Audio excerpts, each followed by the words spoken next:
So வடைகறி எப்படி பண்ணுறதுன்னு பார்க்கலாம். நான் கடலைப்பருப்பை ஒரு 2 ஹார்ஸ் இப்படி ஊற வச்சுருக்கேன். இதை மிக்சியில் போட்டு கிரைண்ட் பண்ணிக்கலாம்.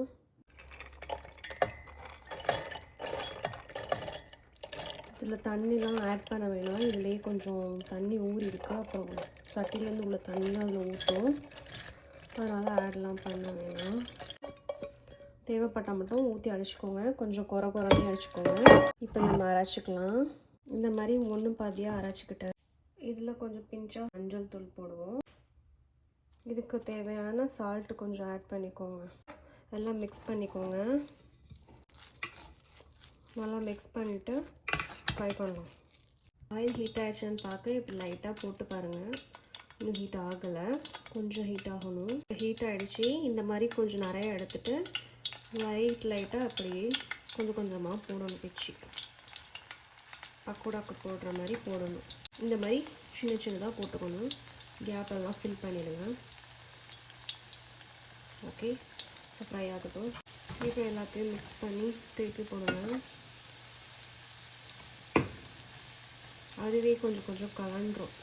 தூள் மாதிரி இப்படி கலண்டுரும். ஏன்னா இது நம்ம ஃப்ரை பண்ணி நம்ம உடச்சி தான் போட போகிறோம். ஸோ அதனால் அதுவே கலண்டர்ஸ்னால் பெட்டர், நல்லாயிருக்கும். என்ன எவ்வளோ ஆயிலில் ஃப்ரை பண்ணிகிட்ருக்கேன், உடம்புக்கு நல்லதே இல்லைன்னா யோசிக்காதீங்க. என்னைக்காவது ஒரு நாள் சாப்பிட்லாம். டெய்லி தான் இந்த மாதிரி இவ்வளோ ஆயில் சாப்பிடக்கூடாது. எப்போயாவது ரேராக சாப்பிட்டுக்கலாம் ஆசைப்படுறப்ப. கலர் மாற வேணாம், இதே கலரில் எடுத்துக்கலாம். பட் நம்மளுக்கு அந்த கிறிஸ்பியாக இருக்கணும், வெந்தும் இருக்கணும். இதை இப்போ எடுத்துடலாம். நெக்ஸ்ட்டு பேட்சும் இந்த மாதிரி ஃப்ரை பண்ணி எடுத்துக்கோங்க.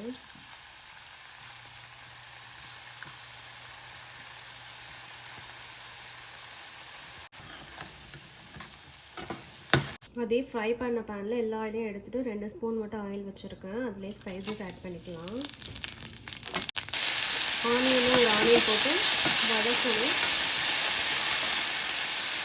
அப்புறம் பச்சை மிளகா. இதோட ஸ்மெல்லே வேறு லெவலாக இருக்கும். ஜிஞ்சர் கார்லிக் பேஸ்ட் 1 ஸ்பூன் போட்டுக்கலாம். போட்டுட்டு நல்லா மிக்ஸ் பண்ணுங்கள். டொமேட்டோவும் போட்டுருங்க. தக்காளியும் போட்டுட்டு மிக்ஸ் பண்ணிவிட்டு 1 ஸ்பூன் மிளகாத்தூள் போட்டுக்கலாம். மல்லித்தூள் 1 ஸ்பூன் போட்டுக்கலாம். கரம் மசாலா, பெருஞ்சீரகத்தூள் ஒரு 1/2 டேபிள் ஸ்பூன், கறி பவுடர் ஒரு 1/2 டேபிள் ஸ்பூன். நல்லா மிக்ஸ் பண்ணிவிடுங்க எல்லாத்தையும்.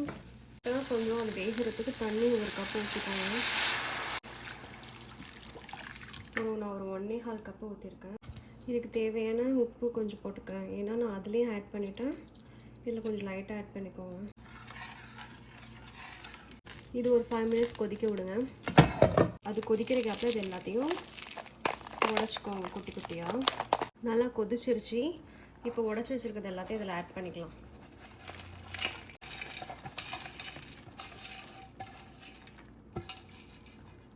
தண்ணி பார்த்தாக்கா தண்ணி கொஞ்சம் ஆட் பண்ணிக்கோங்க. நான் ஒரு 1/4 டம்ளர் தண்ணி ஆட் பண்ணிக்கிறேன். இது ஒரு 5 மினிட்ஸ் நல்லா கொதிக்கட்டும். ஃபைனலாக மல்லிக்கீரையை போட்டு கார்னிஷ் பண்ணிக்கோங்க. That's it. அவ்வளோதான், நம்மளோட வடைகறி ரெடி ஆகிடுச்சு. இது தோசை சப்பாத்திக்குன்னு எல்லாத்துக்கும் சர்வ் பண்ணிக்கோங்க. நெக்ஸ்ட் இன்னொரு ரெசிபியில் பார்ப்போம். பாய்.